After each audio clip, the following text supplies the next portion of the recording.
এলাকাবাসী, আমরা গত রবিবার দিন এরকম একটা মাদক বিরোধী র্যালি করেছিলাম। আজকেও আমরা একটি র্যালি করেছি। আমাদের সাথে ব্যবসায়ী ভাইয়েরা, সুধী জনেরা, ছাত্র জনতা সকলে আমাদের সাথে সম্মিলিত হয়েছে। আমরা এই যুদ্ধে ইনশাল্লাহ, এই মাদক বিরোধী যুদ্ধে আমরা ইনশাল্লাহ জয়লাভ করব। আমরা এই র্যালি থেকে জানান দিতে চাই, যারা এই জাঙ্গালি নোড়ার মধ্যে মাদকের ব্যবসা করছেন, আপনারা অতি তাড়াতাড়ি আমাদের কাতারে শামিল হয়ে যান। আপনাদেরকে সুযোগ দেওয়া হয়েছে, আর আপনাদেরকে সুযোগ দেওয়া হবে না।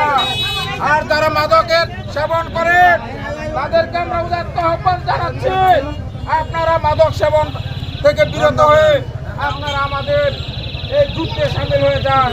জাঙ্গালি নোনে কোনো মাদক থাকবে না ইনশাআল্লাহ। জনগণ যেভাবে স্বতঃস্ফূর্ত হয়েছে, এই জাঙ্গালি নোনের মধ্যে কোনো মাদক থাকবে না।